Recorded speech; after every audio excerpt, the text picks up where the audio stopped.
tenemos una persona, lo conocí en un diplomado de finanzas en la Anáhuac. Después de Exceles terminamos hablando de uvas en esos pequeños 10 minutos. Aparte, terminaste siendo cliente de Blender. Qué gusto, tenemos acá a Hans Duer, cofundador de Vinaltura, arquitecto y también un apasionado del vino. Bienvenido a Blended Factory, Hans, ¿cómo estás? Muchas gracias, Aldo. Bien, ya no me acordaba del diplomado de finanzas, fíjate. Te vimos poco. Estuvo bueno, nada, me vieron poco. Yo fui a todas las sesiones. La verdad es que fue buen compromiso, o sea, los viernes y los sábados, aventarte 5 horitas de estudiar. Sí, no cualquiera se lo avienta, pero a ver, sirvió para lo que era. Para no estar en ceros, para saber un poquito del mundo de los números, pero estuvo cool. Qué bueno que empezó, qué bueno que se acabó. No, y qué bueno que me dio la oportunidad de conocerte, pero realmente te he conocido, pues ahora sí que como cliente, como compañero, poco como persona, y es con lo que me gustaría arrancar como este podcast, que me hables, ¿quién es Hans fuera del vino y fuera de la arquitectura? ¿Quién es Hans? A ver, yo nací en Monterrey, tengo 34 años, casado, tengo 4 hijos. Antes que nada, yo últimamente digo, y he estado, qué curioso que lo preguntes, porque sí pasé por una mini crisis en algún momento de entender, sobre todo cuando te llevan a que si eres tú lo que estudias, ¿no? Okay. Entonces, yo era arquitecto. Si tú me preguntas quién es Hans Duer era arquitecto. Y luego dejas de hacer un poquito de arquitectura y dices, ¿y luego? Y entonces ya no soy, o qué cambió, o qué onda. Entonces, primero, o sea, soy esposo, soy papá, que me encanta mi familia, para mí es lo más padre que tengo, lo más increíble. Soy arquitecto, aunque mi forma de ejercer últimamente no es a través del diseño, sino de esta capacidad de poder entender ciertas cosas desde muchas perspectivas, que es con lo que me quedo yo en la arquitectura. Soy empresario, me gusta todo el tema de los negocios, en específico en los negocios en los que puedes meter las manos. No, este diplomado de finanzas fue para poder ayudarme a ver y redondear un poquito la visión como empresario, pero estos trabajos de escritorio y oficina se me hacen aburridísimos. Okay. Entonces el primer negocio que puse era un negocio de renta de maquinaria, donde te tienes que involucrar, tienes que aprender a ver qué onda con los motores, tienes que aprender a ver qué onda con los clientes y todo. Y de ahí me clavé con el concreto. Ahí empecé a descubrir que había ciertos temas que cuando me gustaban me enganchaba y me enganchaba en serio. Entonces empecé a investigar del concreto, qué es, por qué es, cómo se hace y a dónde se puede ir. Y entonces empecé desde un pulido de pisos, okay, normalito, industrial, a llevarlo hasta unos muebles de un concreto alto desempeño, de súper alta gama, piezas únicas para casas de diseñador, etc. Y en el tema del vino, la realidad es que yo estoy en mi carrera estudiando un año en el extranjero, en Alemania, y cuando regreso a México me avisa mi papá, hoy tenemos un rancho y le vamos a poner viñedo. Ok. O sea, yo no estuve desde la idea. A mí me avisaron que eso existía y entonces dije, pues habrá que aprender a tomar vino. Me voy a remontar tantito. El tema del viñedo, ahora que para entrevistarte estuve investigando, más bien de la tierra en Querétaro como tierra de viñedos, viene desde muchísimo, o sea, desde Colón, o sea... Desde ¿Cuándo se funda Vinaltura? O sea, Vinaltura 2000, a ver, nosotros le llamamos fundación al día que se plantó, 2014. Ok. Pero históricamente, a ver, todo California, todas las misiones de California, Napa, Sonoma, todo esto que conocemos, tiene uva gracias a las misiones que salieron de México. Y Junípero Serra salió de Querétaro a emprender esta ruta de las misiones por la sierra hasta llegar a las Californias. Entonces digamos que Estados Unidos hoy, o California, tiene vino, o tiene uvas, o plantas, por idea de México. Ok. Entonces históricamente, a ver, ¿qué pasó? O sea, esta historia, muy importante decirlo, es de boca en boca, es cultural. Porque si tú tratas de buscar algún escrito firmado que exista, según yo, nadie lo ha podido mostrar.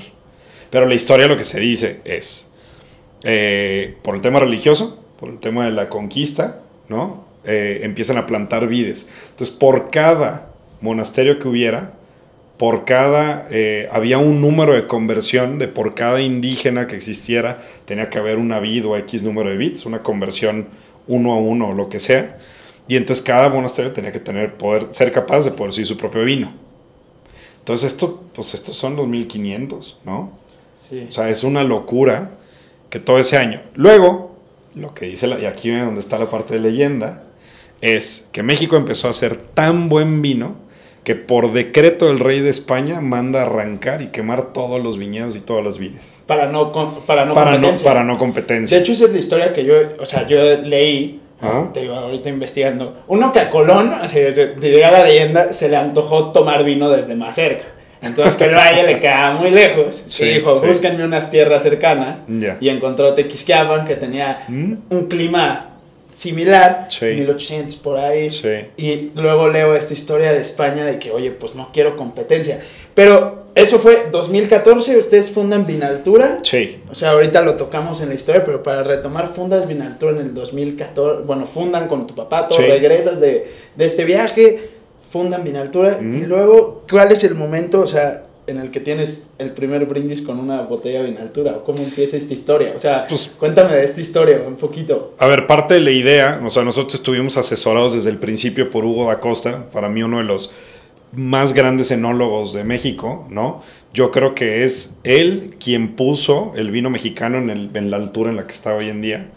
Y entonces él, lo primero que llega es hay varios proyectos, ya existía aquí Freixenet, ya existía La Redonda, existían, o sea, no somos los primeros. ¿Quién es el más viejo? ¿Freixenet? Freixenet, porque aparte Freixenet hacía brandy desde antes. Ok. Sí, o sea, Freixenet tiene años, no como Freixenet, ¿no? Era antes creo que Casa Martel, ¿no? Pero como Freixenet, pues está creo que de finales de los 80s, una cosa así. Entonces, lo primero es, o sea, es una tierra nueva relativamente, aunque históricamente se hacía vino, no hay datos, pues. Entonces es una tierra nueva. Entonces lo primero es, no imitemos, vamos a entender nosotros. Entonces de entrada, todo lo que plantaron los demás, no. Vamos nosotros a nuestro proceso. Y entonces de ahí es, a ver qué da el viñedo. Entonces, 2014, normalmente una planta te da el cuarto año. Llega ya de 1. Entonces dejamos pasar 3 años, 2014. Llega ya de 1. Llega de 1 año, llega de Francia. Ok. Sí, bueno, en nuestro caso llegó de Francia. Nosotros importamos la planta de Francia. ¿Y qué tamaño lleva? Viene en las típicas estas bolsitas así de tierra. Okay. Viene la planta, ¿no? Ya injertada. Es bien importante aquí entender las partes de la planta del varietal que quieras, y tiene un injerto. Ese injerto se desarrolló por un bichito que se llama filoxera, que fue lo que le dio en la torre al vino europeo en los 1800, creo. Y es un bicho que se come las raíces de la planta. Se cayó creo que el 70% de las vides del mundo por filoxera. Y descubrieron que en América no había pegado. ¿Qué tenía América? América tenía portainjertos o raíces nativas.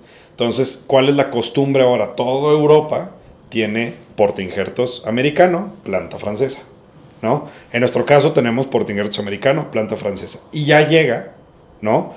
Americano me refiero a que esté crecido en Estados Unidos, sino se llama Vitis lambrusca, pues es una vitis americana, ¿no? Es una especie americana.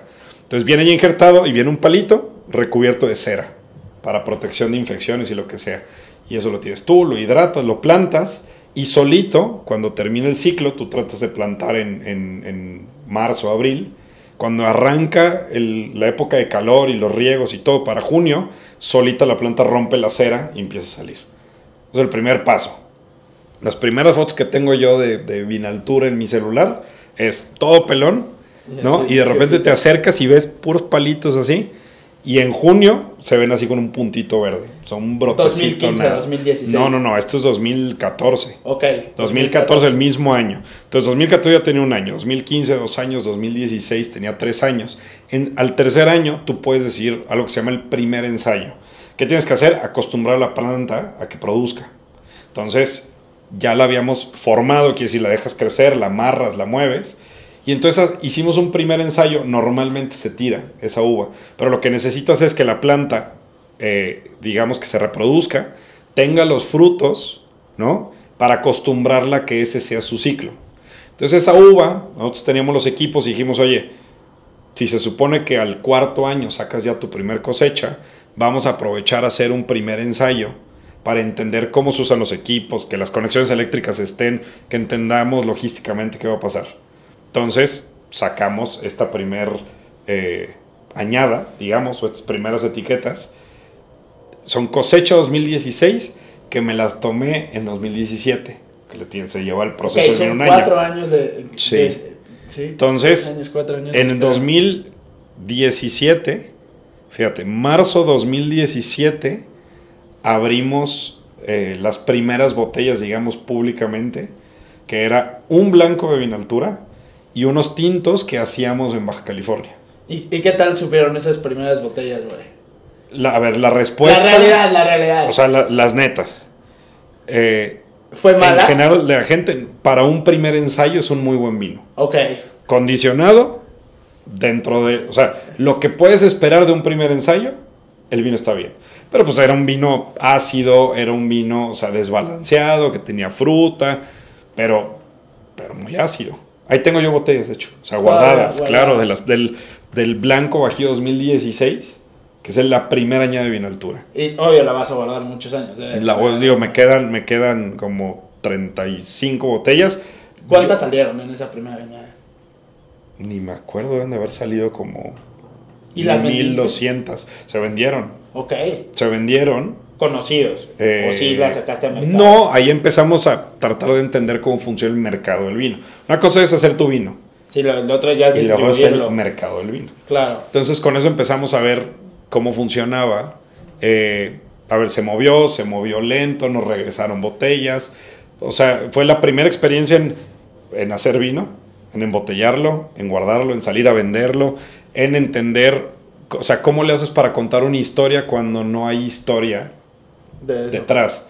O sea, mi única historia es, mi papá es ingeniero químico y se clavó muchísimo con cómo podían los vinos saber diferente de diferentes uvas y todo era de uva, pero no sabe a uva, sabe a manzana verde y sabe a cítricos y tropical y no sé qué. Entonces él se clavó, entonces sale con un sueño de retiro, de querer hacer un vino representativo de Querétaro, pero pues es mi historia, o sea, pues no, yo no tengo la historia de, es que cuando Fray Junípero Serra salió hacia las misiones y aquí fue donde se dio el bastonazo a la independencia, o sea, no hay eso.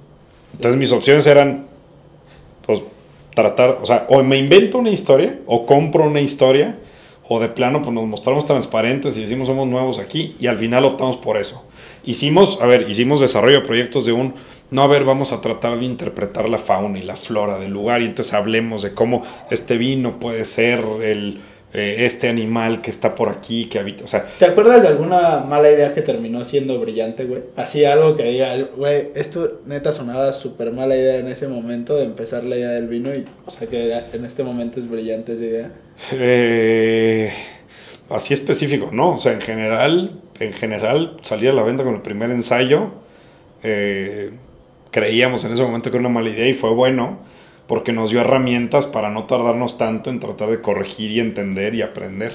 Pero no sé, o sea, algo así locochón y divertido, pues ya, a ver, de ahí Vinaltura siempre tiene una vena experimental y pues hemos hecho muchos experimentos, entre ellos hacer sidra, pero eso es al revés, eso fue algo que parecía una gran idea, que fue un fracaso total. ¿Hacer sidra? ¿Por qué? Pues, porque el proceso es bien diferente, o sea, para nosotros era lo mismo, agarras la manzana, la prensas, le sacas el jugo y lo fermentas, pero la manzana no tiene jugo, tiene pasta. O sea, claro. Entonces tienes que mega prensarlo, pero entonces en un proceso de prensado, de repente forzamos la prensa y se abrió todo, explotó y estaba todo el techo lleno de manzanas ahí. ¿Y a quién se le ocurrió una idea de repente vamos a aventarnos una sidra? Pues, no me acuerdo quién dijo que había manzanas en la Sierra Gorda, que había que hacer algo con esas. Y tú dijiste, yo... Pues bueno, o sea, no yo, a mí me tocó llegar y ver explotar la cosa esa, ¿no? O sea, no, definitivamente no fue, o sea, no fue idea mía. A ver, al final somos un grupo, digamos que, o sea, entre producción, entre viñedo, entre comercial, todo, vamos proponiendo ideas, no estamos todos en todas. pero pues sí nos tocó asumir ahí las locuras y tonterías que hicimos. ¿Cuántas personas están hoy en Vinaltura? A ver, lo tienes que partir entre campo, son como 20 personas. Por cierto, la mayoría mujeres. Luego en la vinícola son 10 más o menos, entre enólogos, almacenistas, laboratoristas, auxiliares, gerentes, todo.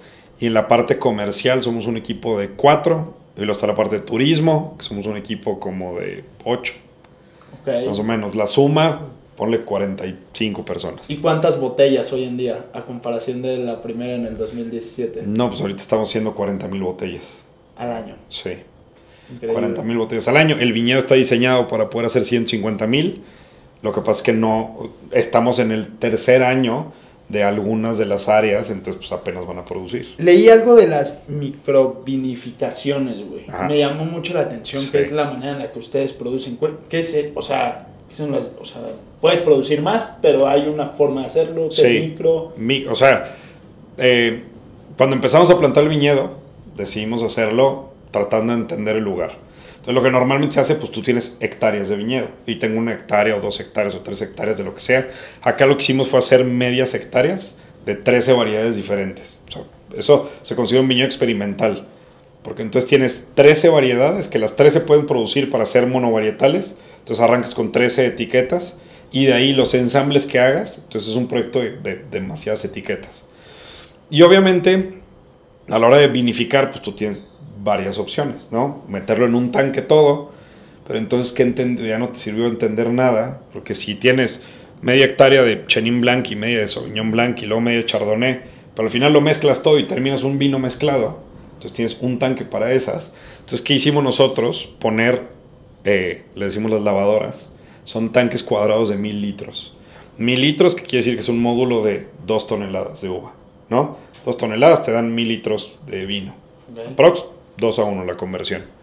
Y entonces, ¿qué haces? Eso se le considera micro. Micro. ¿Y o sea, cuántas Es pequeño. toneladas?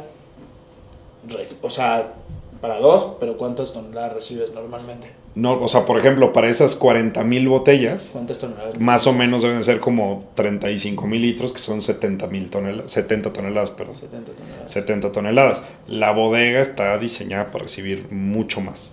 La nueva bodega. Pero son 70 toneladas. Ahorita hablamos de la bodega, lo que quieras. Micro quiere decir pequeñas, nada más. ¿Cuál es la ciencia de esto? Cuando la planta es joven, cada planta pues, es un ser vivo, ¿no? Y aunque están unas al lado de otras, pues, no quiere decir que todo se desarrolle igual y que crezcan igual y que avancen igual. Entonces, ¿qué nos permite eso? En vez de hacer un muestreo aleatorio de la uva, ya está lista, ya te la puedes comer, que ya la puedes cosechar, ya la puedes vinificar, pues hay algunas que están más verdes, hay algunas que ya estaban más maduras. Entonces lo que hacemos, pues damos una peinada a las tablas o a los bloques de lo que ya está más maduro.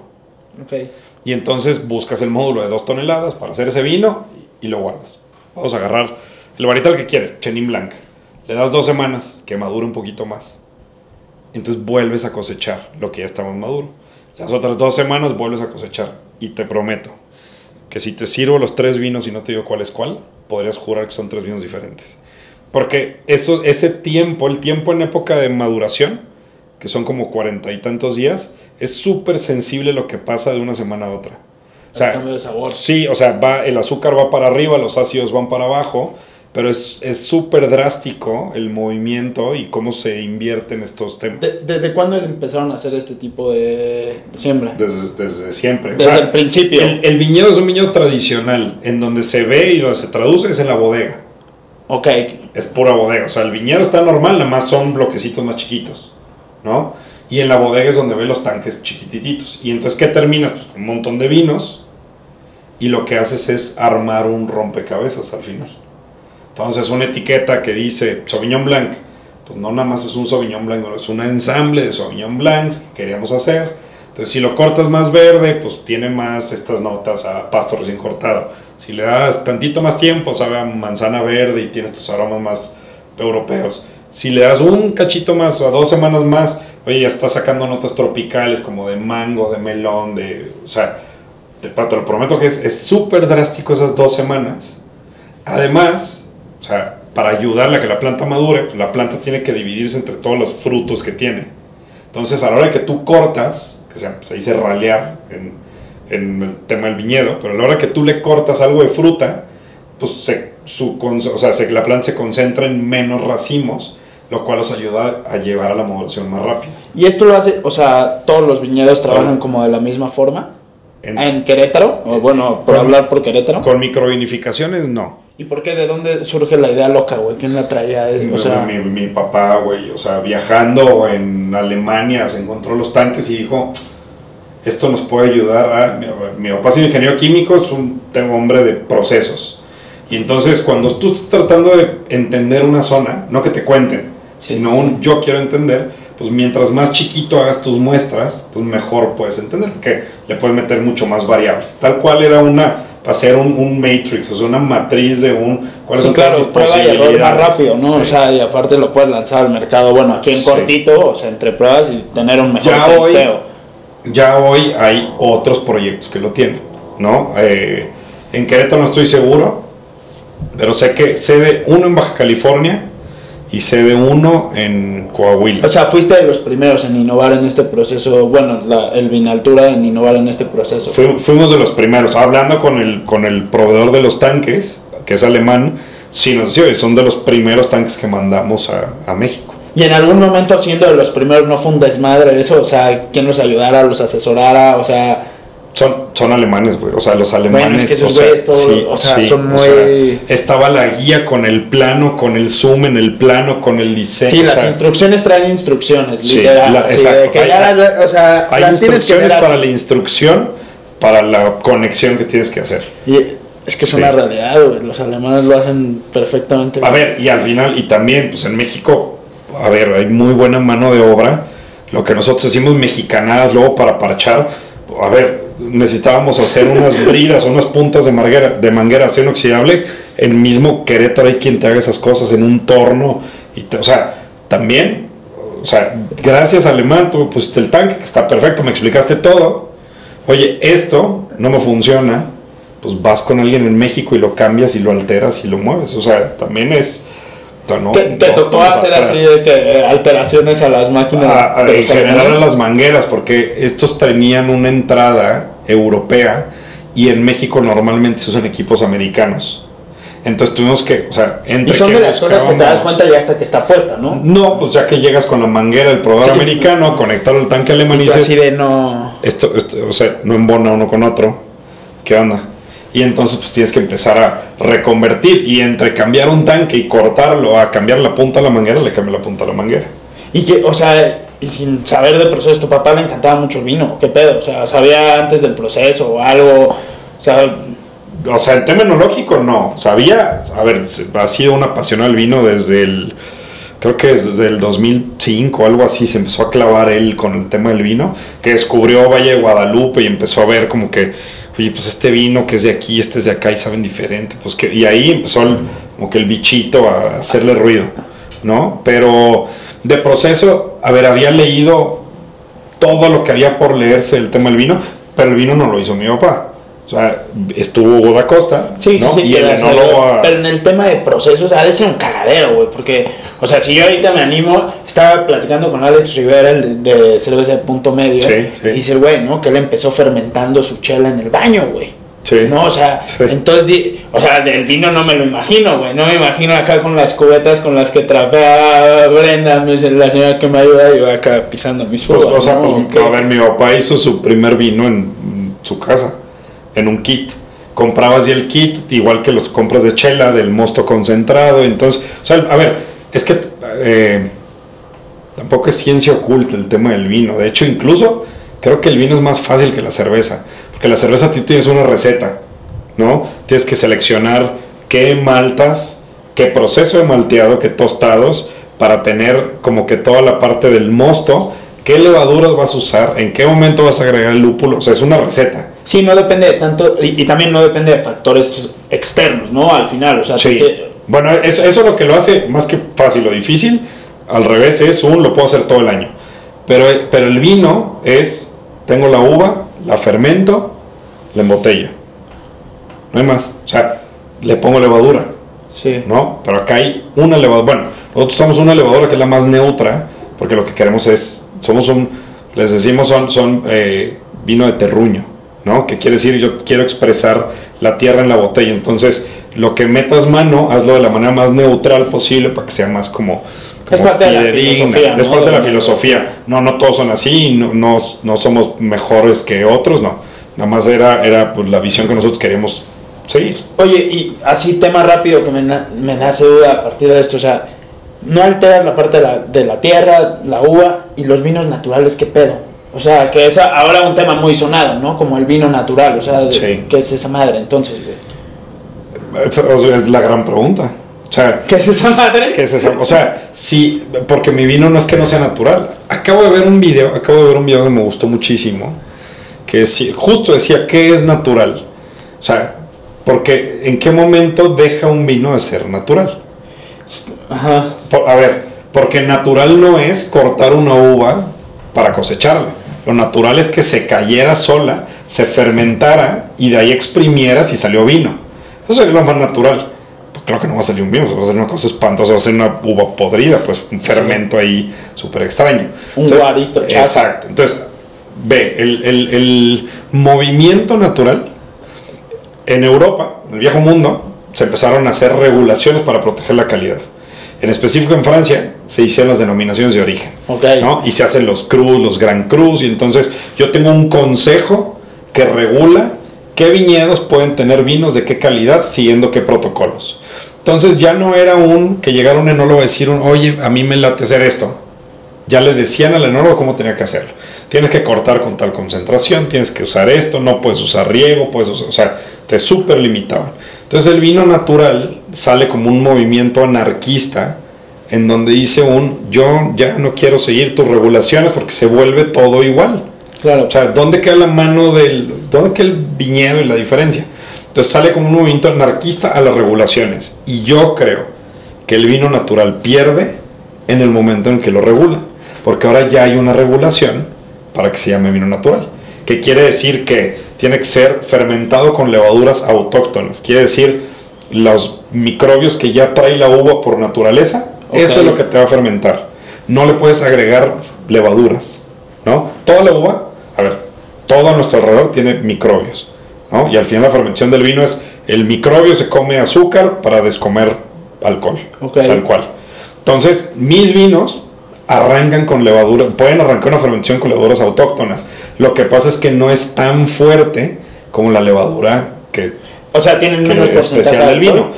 No, lo que pasa es que más bien no termina la fermentación. Okay. Entonces, pues te queda con azúcar.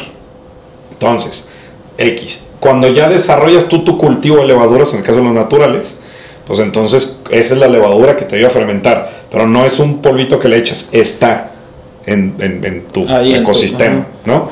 Entonces fermentas. De ahí no puedes filtrar, no puedes estabilizar y no puedes agregar sulfitos. Sulfitos, que es un conservador para los alimentos en general, que se usa para el tema del vino, como un antiséptico, digamos, para que no se te contamine, ¿no? Y para ayudar también como que a preservarlo. Entonces, pues eso es el vino natural. ¿Qué es lo que ha pasado? A ver, a mí me ha tocado probar vinos naturales muy buenos y me ha tocado probar unos vinos naturales imposibles de tomar. ¿Qué es lo que pasó? Yo creo que se prostituyó el término de una manera terrible. O sea, se abusó tanto que entonces cualquier vino que tuviera algún defecto o que supiera o oliera medio raro, le ponía natural y entonces ya lo tenías que aceptar. Entonces tú llegabas... Y aparte natural no, o sea, a ver, ¿dónde lo haces, güey? O sea, natural en tu jardín, o sea... No, pues en tu bodega. Güey. O sea, el proceso natural de la uva, al final es, o del vino más bien, la uva saca jugo que pasa por vino para convertirse en vinagre. Es el proceso natural. Lo que nosotros hacemos como viticultores o como enólogos o como productores de vino es extender la vida o el momento o el tiempo en el que se mantiene como vino antes de hacerse vinagre. Si tú abres una botella y la dejas a la mitad en tu casa y la dejas una semana y media, cuando regrese va a ser un vinagre. Claro. Pero es el proceso natural. Entonces, regresando a los vinos naturales, si yo Si yo te traigo un vino que tiene un defecto, que huele a establo, fuertísimo, ¿no? Una contaminación bacteriana que se llama un bicho que se llama Brettanomyces, ¿no? Y te lo sirvo, y es un vino tradicional, me vas a decir, pues este vino está echado a perder. Claro, pero ¿no? Si me dices que es natural, ya me la tomo. Si con le gusto. pongo etiqueta que es natural, vas a decir, ah, no, claro, es que así saben los naturales, te lo prometo. Ve el día que quieras a un bar de vino natural en Monterrey, en Guadalajara, en Ciudad de México, y pruébalos. Vas a ver que hay unos que vas a decir, esto está muy bueno. Yo he dicho, a mí me ha tocado estar y decir hacia mí, este vino está muy bueno para ser natural. Literal. Sí. O sea, de lo rico que estaba. Sí, pues era un vino perfectamente bien hecho. Yo creo que lo que pasó es que muchos abusaron de, pues ya no cuido mis cosas, ya no limpio mi bodega, ya no esterilizo absolutamente nada, que sea todo parte del proceso, se me contamina, pues trae una etiqueta que dice natural, me lo aceptan. Entonces, eso es el tema del vino natural, a grandes rasgos. Aquí en Querétaro hay 2 productores de vino natural, que con de los dos he probado vinos que me han hecho decir, no estoy seguro que sea natural este vino. Y ellos lo hacen Está aquí. muy ¿Qué, bien, qué sí. pensabas de Querétaro hace unos años? O sea, cuando no estaba tan de moda este tema del vino y ahora que ha sido una macro tendencia y viene creciendo cañón la toma de vino. ¿Qué piensas hoy, güey? O sea, ¿qué dices, güey? Ya hay más, o sea, ya hay más competencia, por así llamarlo, ya hay más casas, ya hay más viñedos, ya hay más etc. Pero curiosamente, nuestro vino, o sea, nuestra principal ciudad de venta no es Querétaro. No, pero no como ciudad de compra, sino como la tierra, güey. O sea, Ya. Ha hecho muchísimo ruido, la gente se ha ido dando cuenta de lo que tiene. Yo creo que muchos proyectos nacieron con una vocación turística y ahora voltearon a ver los viñedos que tienen y dicen, oye, pues no nada más ¿cómo se llama? El restaurancito que tengo o el barecito que tengo, o sea, el viñedo que tengo está bastante bien. se viene la ruta del vino y el queso, ¿no? Ya ahorita. Viene la feria del queso y el vino, no sé si va a ser o algo así. Según yo viene. Y empieza a haber eventos, regresa 100 vinos mexicanos. Para nosotros, para Vinaltura, era uno de los eventos más importantes de promoción de vino mexicano en el país. O sea, el 100 vinos mexicanos que hacía La Redonda, o sea, era un escaparate para probar vino de todo México. Era un evento bien armado, bien hecho. O sea, nosotros incluso liberábamos añadas casados con o haciendo match con el Festival de 100 Vinos Mexicanos. Lo dejaron de hacer, no sé qué haya pasado, pero ya anunciaron que regresa en el 2026. Entonces digo, la feria de Tequis o la feria del queso y el vino lleva no sé cuántos años, viene el 100 Vinos Mexicanos otra vez. Ya tenemos nosotros como viticultores nuestro propio festival del vino, que hace falta hacerle más promoción y que vaya más gente, pero todos los productores vamos y enseñamos nuestros vinos a la gente que quiere ir. Ya se está quitando ese tabú de que el vino mexicano es malo, ¿no? O sea, ¿qué sientes de este tabú? Ya desapareció. Yo sigo teniendo que convencer a mucha gente. Yo lo que les digo siempre es, o sea, no estereotipices el vino mexicano. Ya no puedes. Creo que son 11 estados productores en la República de vino. Desde los tradicionales, Baja California, Querétaro, Guanajuato, Aguascalientes, y a los nuevos, Hidalgo, Nayarit está haciendo vino, Sonora no es nuevo, pero Sonora hace vino, Puebla está haciendo vino, o sea, que tú dices, ay güey, o sea, ¿has probado algún vino de Sonora, Puebla? Sí. Bueno, pues hacen vino, ¿no? Si hacen buen vino, no sé, yo tampoco los he probado, solo sé que hacen vino. Entonces, a ver, vino mexicano, pues ¿cuál probaste? Porque si es por región, o sea, primero por vinícola, porque, a ver, es que el vino queretano es malísimo, pues ¿cuál probaste? Si el de la X vinícola, si el de Vinaltura no te gustó, pues no castigues a los otros 35 productores de que el vino queretano es malo. Ya hay casas más grandes, ¿no? Ahorita, o sea, internacionales se están abriendo en Querétaro.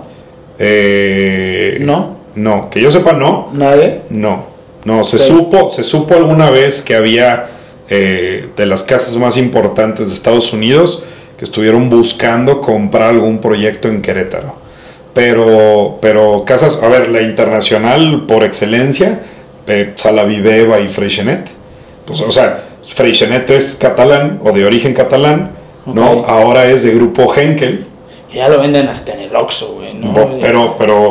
Y el del Oxxo a lo mejor es bien italiano también. Claro. Pero tienes Grupo Henkel que tiene Freixenet, obviamente España, creo que tiene en Italia, tiene en México, tiene en California, tiene en Argentina, tuvo en Australia, tiene en Brasil. O sea, a ver, pues no hay más internacional que ellos. Además, digo, Freixenet Querétaro, o Salavivé Querétaro, era la cuarta o quinta bodega más visitada del mundo. La de Querétaro. Porque las bodegas no eran un atractivo turístico. Eso para que veas, ahí sí te puedo decir, el gran cambio sí se ve, no en que si toman más vino, toman menos vino. ¿Sino cuánto asisten? Sino en que empiece la gente a querer ir a viñedos. Eso está cabrón. Ese sí es un cambio que te voy a decir, ese sí me vuela la cabeza cada que empiezo a ver. O sea, que el turismo, a ver, hablando incluso con gobierno, de los top 3 productos que vende Querétaro como turismo, aparte del centro histórico obviamente, la ruta del queso, vino y arte. O sea, es de lo más visitado de todo el estado, y la Sierra Gorda obviamente está ahí, las Misiones y la Sierra. Pues es de los atractivos fuertes de Querétaro, pues la ruta del vino. Y para ti esto es una derrama, o sea, económica de estas fechas, ¿no? O sea, sí sube la venta. ¿Y estás a favor de que se hagan más de este tipo de eventos? O sea, no es un cagadero, ¿cómo lo ves? O sea, en organización, a ustedes, o sea, ¿cuáles son los problemas, güey? Porque también te enfrentas a mucha gente que no viene a degustar vino, viene a mamar vino. A ver, nosotros, o sea, ya sabemos perfectamente cómo es un festival, porque hemos ido, a ver, la promoción del vino no se hace desde el viñedo. Sí. Hay que ir a los festivales y hay que ir a... Entonces, ya sabemos que si un festival, vamos a suponer que empieza de 1 a 8. De 1 a 4 es profesionales de industria, o sea, sommeliers, restauranteros, compradores de supers o lo que sea. Y de ahí llega la gente que quiere conocer. A partir de las 4, como que de 4 a 6, empieza la raza a marearse un poquito y empieza ya como que a regresar a probar. Es que este vino me encantó porque me recordó a no sé qué. Pero está chido. El cotorreo es en buena lid, o sea, regresé porque me gustó tu vino. De 6 a 8, o las últimas 2 horas, es más, voy a dejar los últimos 15 minutos aparte. Las últimas hora 45 ya son los tumba stands o los tumba copas. Ya es raza que en vez de llegar a pararse enfrente de ti, llega y se avienta contra el stand, así de otra cosa, ya ni le entiendes, ya no hablas, o vienen con un grupo y nomás te ponen la copa así de sírveme, ¿sabes? Ahí es donde ya se empieza a poner pesado. Y los últimos 15 minutos, cuando nosotros nos dan el anuncio de un prohibido, por favor, ¿no? Prohibido la venta, prohibido seguir degustando, empieza la raza a correr como si les hubiéramos dicho que se regalan las botellas. Aún, regálame lo que te quedó, pues para terminar. Ahora, el vino no está hecho para empedarse así, marca diablo de no me acuerdo. No, es un fermento, güey. O sea, es alimento, o sea, para eso hay destilados y otro tipo de cosas. El vino es para probar, para acompañar, o sea, a ver, si te tomas 10 copas de vino, te lo prometo que no te vas a acordar qué pasó el día siguiente, porque es alcohol, pero es alimento, es otra, o sea, no, tu fin nunca debe de ser embriagarte. Parte del tema en México lo platicaron, no me acuerdo dónde, creo que con Adán Rentería, o sea, el vino puede ser alimento, el problema es que el mexicano no se sabe parar de la mesa y decir, ya se acabó la comida. Vas a una comida y tienes o sea, comes 1 hora y tienes una sobremesa de 6 horas. No, y aparte, nadie lleva vino, pero en cuanto se abre una botella, te ves todo. Ahí en ese momento, a todos les gusta el vino, entonces también es difícil. Sí, a ver, y yo no veo mal que se hagan estos eventos porque al final es promoción. O sea, son plataformas de promoción. ¿Qué tiene que pasar? Sin ser sangrón ni mucho menos, que se curen más los eventos para darle un poquito de seriedad. En México o sea, en el país hay varios eventos que creo yo que son de súper alto nivel, en donde nosotros hemos podido sacar de ahí distribuidores, centros de consumo, restaurantes, hoteles y todo eso está padre. Oye, ¿y tú crees que este año le acaban de dar, si no me equivoco, corrígeme si todo, pero el INPI le acaba de dar a Querétaro su IGP, que correcto, es la indicación geográfica protegida? Entonces, quiere decir que ya tenemos vino.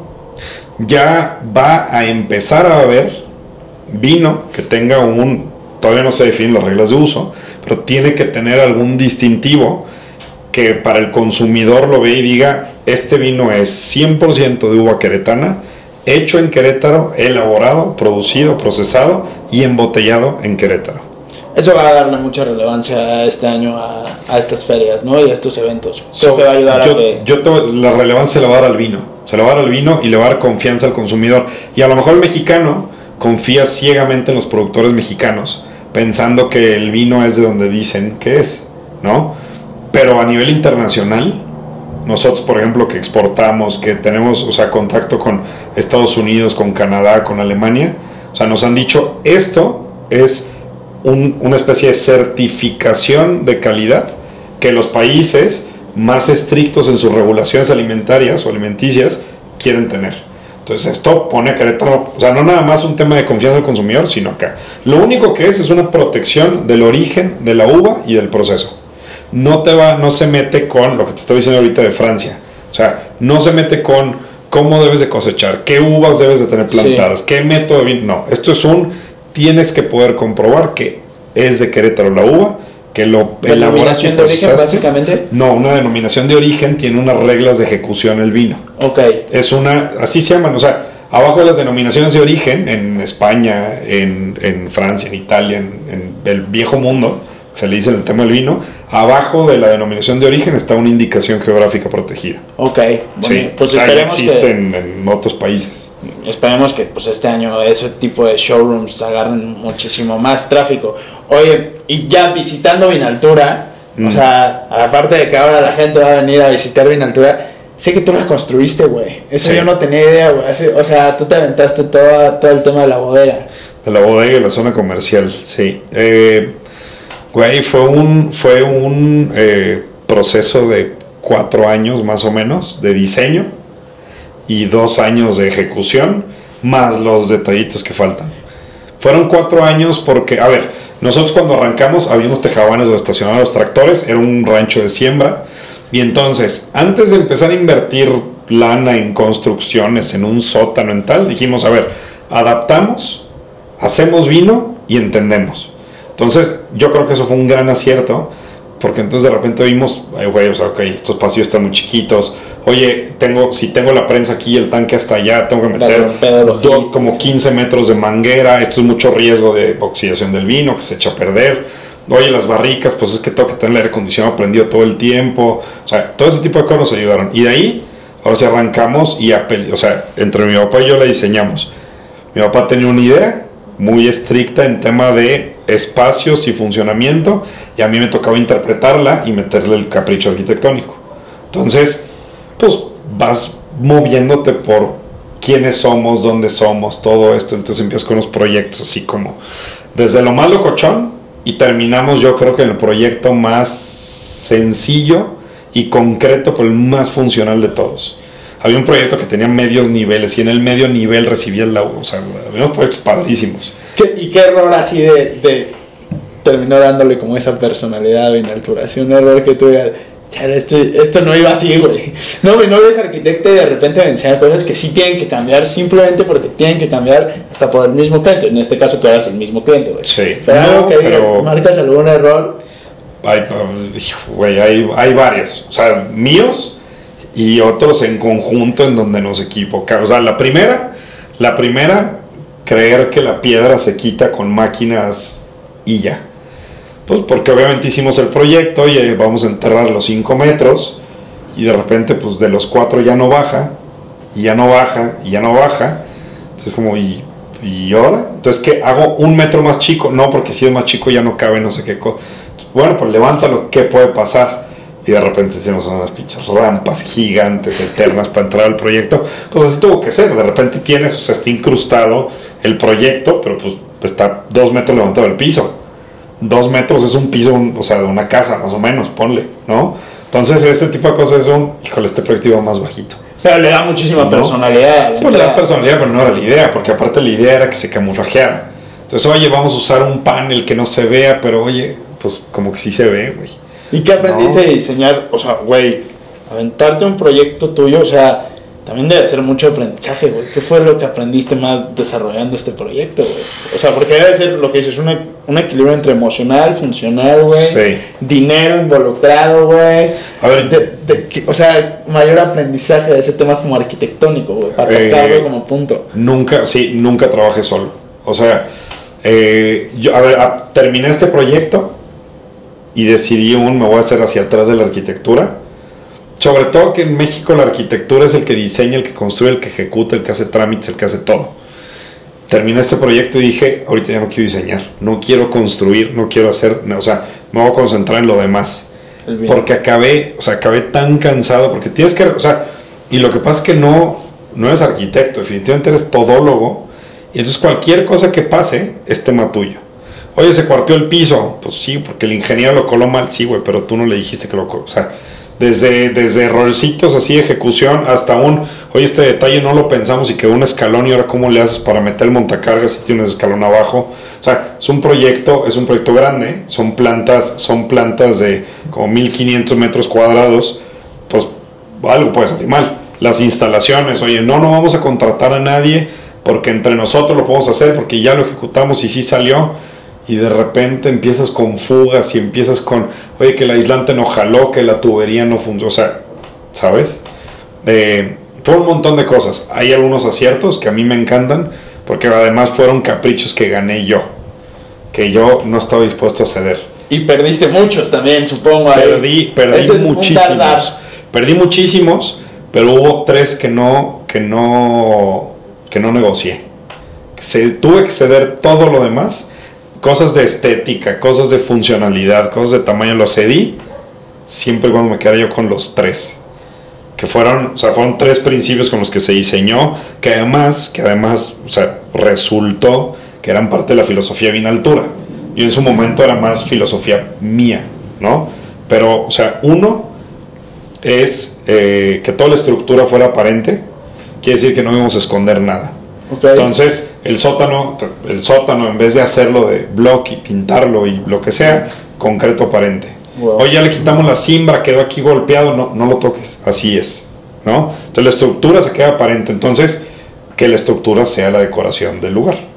Eso fue 1. 2, luz natural en el área de trabajo, que fue un esquema que hicimos que se llama dientes de sierra, que pones haz de cuenta que los techos así como espinas de pez viendo hacia el norte, en donde en Querétaro, en el norte no tienes asoleamientos. Entonces tienes luz indirecta, entonces sin prender las luces puedes trabajar durante el día, obviamente. Okay. Para mí eso fue lo más bonito porque entras al proyecto, está súper iluminado. Normalmente las bodegas son como todas oscuras y tal, ¿no? Y el último y el más importante es, el proyecto tenía que tener un elemento que lo anclara al lugar donde está y de dónde es, para que eso hiciera que sea imposible replicarlo en cualquier otro lugar. Entonces con la gente con la que construimos, que es la gente de los 2 pueblos que están pegados al viñedo, que son pues son albañiles, pero al final del día dominan el tema de la piedra, porque en Querétaro se construye mucho con piedra, diseñaron un acabado, me lo presentaron y entonces empezamos a meter muros de piedra del lugar, de donde escarbamos, de donde las bardas, de donde había, y empezamos a meterle a la bodega muros de piedra, en donde se ve, pues, la bodega es súper industrial, acero, panel, cristal, pisos de concreto, eso lo puede replicar en cualquier parte del mundo, pero el muro de piedra con el detalle a mano para que se resalte la piedra y se meta la mezcla y que quede así como el mapeo, eso lo puede hacer en miniatura, con la gente de los pueblos con los que trabajamos, ¿no? Que además muchos siguen trabajando con nosotros en el campo y todo esto, en el viñedo. Entonces eso para mí es lo más importante. Entonces eso le da un arraigo a la tierra en donde está. Y eso fue lo más chido. Quiero hacerte una pregunta y darle introducción rápida a Vinos Spitieves. Porque teniendo, o sea, ya todo este aprendizaje, ya hiciste la bodega, ya tienes toda una marca completa, lanzas esto nuevo, preséntanoslo, échanos, o sea, vino en lata, banda. Esto me encantó. Cuando me lo presentaste en Blended me volvió loco, la neta, güey. Sí. Me encantó la idea. ¿Qué tratas de hacer con esta nueva marca, güey? Preséntamela. A ver, yo le voy a dar un buen trago a esto, ¿eh? Adelante. ¿Este qué es? No sé, ¿qué te vas a echar? ¿Un rosado? Sí. Sí, un rosado. Está muy bueno. Pues yo te acompaño. Un blanquito. Mira, esperemos que se oiga bien aquí. Sí. Mira, salud. Es un proyecto, a ver, fue un ejercicio bien interesante, porque cuando tú eres productor de vino y estás tratando de entender una región, pues no necesariamente le tienes que hacer caso, o le puedes hacer caso al mercado. Las tendencias, tú eres mercadólogo, ¿no? Sí. ¿Cuánto dura una tendencia en un mercado? Pues depende, pero máximo unos 5 o 6 años. Ok. O sea, en una corriente alcista. Ok. Un viñedo o una planta, en estandarizar su producción, se tarda de 7 a 10 años. Si yo le hago caso hoy al mercado que dice, estoy tomando Zinfandel, que es un tipo de uva, y entonces yo mañana la planto, en 8 años te entrego el primer Zinfandel bien hecho. Y en 8 años la gente va a decir, no, es que yo ya voy en Grenache. otro pedo. Yo ya voy en Grenache, carnal. O sea, llegaste tarde y no puedo estar arrancando plantas, ¿no?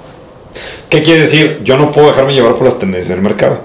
Yo tengo que explicarle al mercado de la manera más honesta posible mis vinos. ¿Qué son? ¿Por qué saben así? ¿Por qué pasó? O sea, no explicarle por qué son buenos. No. Explicar mis vinos, defender mi estilo de vinos. ¿Ah? Pero entonces tú no escuchas al mercado, tú tienes que buscar que el mercado te escuche. Ajá. Ahora ya cambió. Y ahora, a lo que nos este es el principio. primer ejercicio justamente en donde ya fue a ver, ¿qué está pasando en el mercado? Gracias. Pero no qué tipo de uva les gusta y qué tal, no. ¿Qué está pasando? Las nuevas generaciones se están alejando del vino, ¿no? Ya no toman vino. Europa está en crisis, están arrancando viñedos, Australia está arrancando viñedos, y todo porque se les cayó un 4% el consumo de vino. El miedo es que llevan 3 años, 4. Entonces ellos ven una tendencia en picada. Tú volteas a ver el vino mexicano, va para arriba. Volteas a ver el consumo de vino en Estados Unidos, va para arriba, ¿no?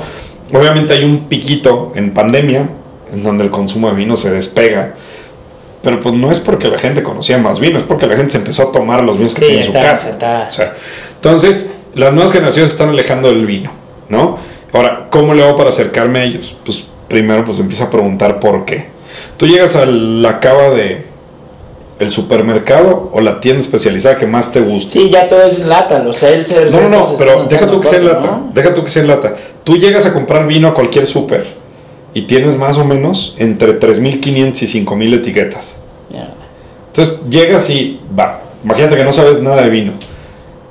¿Qué escoges, güey? ¿Y cómo escoges? Y entonces empiezas, pues, en el mejor de los casos, le preguntas al vato que está ahí. Y que tampoco va a saber. Y que él te recomiende. No va a conocer de todos, pero algo va a saber. Sí. Y que te recomiende. Entonces había mucho antes, pues no nos costaba trabajo preguntar. De repente las nuevas generaciones tampoco quieren preguntar. O incluso no queremos. A mí no me gusta llegar con alguien y sacarle. ¿no? Yo todavía soy un millennial, pero llegar y recomiéndame es como, no, yo quiero descubrir. Claro. Yo que estoy metido en el mundo del vino, pues sobrepasas esos miedos literalmente con valemadrismo. A ver, me fijo un presupuesto y entonces pues filtro. Las botellas que entran en mi presupuesto son las que compro y las que no. Oye, hoy me voy a dejar enamorar por la etiqueta. Esta etiqueta está chida, me llevo ese vino. O sea, al final, ¿qué puede pasar? Sí, que no te guste y no lo vuelves a comprar. Y si te gusta, vuelves a comprar otros 2 para regárselo a alguien. Entonces, la gente ya no quería hacer eso. Entonces ya se estaba alejando. Además, las tendencias son, vámonos de outdoors, vámonos a escalar, vamos a jugar pádel. O sea, la gente se empezó a volver más sana, la gente... Y eso súmale el tema de la inmediatez, que ahora sí es un término de merca. Sí, que lo que la es ya... inmediatez con lo que quieren las cosas. Sí. Esto es más fácil. Entonces, tú imagínate que te vas a cualquier plan, te vas a pescar a la laguna que quieras aquí cerquita. Y entonces quieres echar vino porque la chela no te gusta. Y pues, destilados al mediodía mientras pescas, a lo mejor no es la mejor opción, ¿no? Entonces, voy un vinito. Llévate la botella, las copas, el sacacorcho, ¿no? Toda esta parte y llévala fría. Pues mételo en la hielera. Sí, increíble. La neta es que esto va, o sea, me encantó, güey. Aquí nomás, o sea, es súper importante. Una de las cosas que nos faltó meter en esta etiqueta es cuánto es una lata.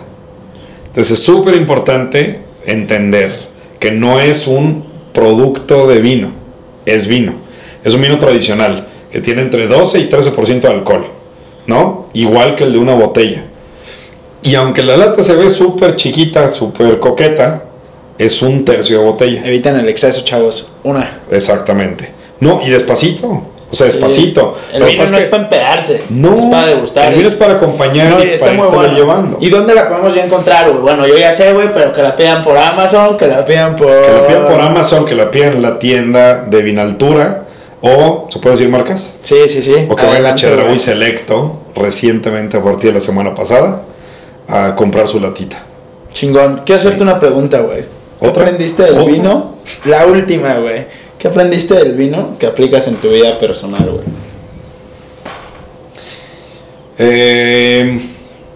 Hijo, se me viene una idea muy rápido, pues voy a decir esa.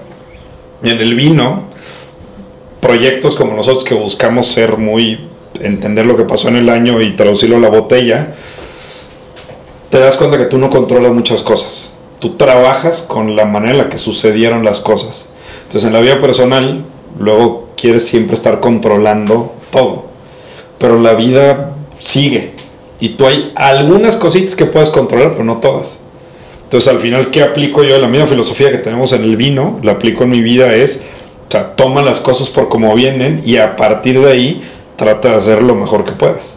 Pero no puedes hacer lo imposible y no puedes engañarte en que puedas cambiar absolutamente todo. Chingón. Esa fue la primera que se me vino, no la planeé, güey. No, güey. Muy chingón, la neta es que... El vino blanco inspira. Hay que hacer lo que se puede hacer con lo que se tiene, güey. Pues con lo que se tiene, al final del día, güey. Yo creo que es lo mejor. Pues me dio mucho gusto recibirte, poder ser de los primeros de hablar del vino en lata. Me encanta, güey. Está buenísimo. Super tendencia, güey. Y de conocerte un poco más, güey. La neta, o sea, mi novia es fan del vino, luego me empieza a contar cosas y está chingón. O sea, como que ya sentarme con un experto y ahora poderle seguir esa plática con todo. O sea, ya le voy a llegar a hablar acá de que puestote. El terruño y los varietales y todo. No, qué chido. Sí, tenemos acá al final hay culturas que tienen el vino como un alimento y que se me hace padrísimo. Lo que hay que entender es que el vino es algo para acompañar los alimentos. No es ni el protagonista, ni el centro, ni nada. Entonces es para acompañar. Y sí puede ayudar a enaltecer todo. O sea, hay que verlo como alimento, no como una bebida embriagante, no como una bebida alcohólica. Tiene alcohol y hay que tener cuidado y siempre hay que medirse. Pero, o sea, y al final este proyecto de las latas también lo que busca es democratizar. ¿Qué quiere decir? Que si vas a echar papas y palomitas, pues te puedes echar una latita si tú quieres, pero una, leve, ¿no? Sí. Y también puedes hacer el protocolo completo de la botella. Uno no es mejor que otro, ¿no? Al final del día es vino y yo lo que quiero es que con moderación la gente le pierde el miedo a probar un producto que es de campo, que es un producto vivo, es un producto de la tierra, ¿no? Y está chido, y gracias por invitarme a platicar, porque me encanta que empiece a haber estos espacios creativos en donde la gente empiece a preguntar. Justo platicaba con unos amigos hace unas semanas, pues hay muchas cosas que están pasando aquí, pues hay que platicar y hay que hablar, porque si todos nos quedamos callados, todos estamos haciendo esfuerzos, si todos nos callamos, pues nunca nadie se va a enterar de lo que está pasando. Claro. Entonces, pues por lo menos poder hablar y decir aquí estoy, me invitaron, te platico, y que tú lo puedas llevar a otro público que no es el mío y que podamos complementar todo. Entonces, está padrísimo que tengan este espacio para poder venir a netear y echar rollo. No, y seguro va a tener que haber un episodio 2 de Hans, güey, ya para que presentemos al 100 latas cómo ha ido todo, güey. Pero mientras, el que vino al mundo, si no bebe vino, ¿a qué chingado es vino? Amén. Exactamente. Venga. Salud, mi Hans. Salud. Gusto en tenerte acá, güey. Igual. Equipo, muchas gracias. Salud. Como siempre, unos rifados.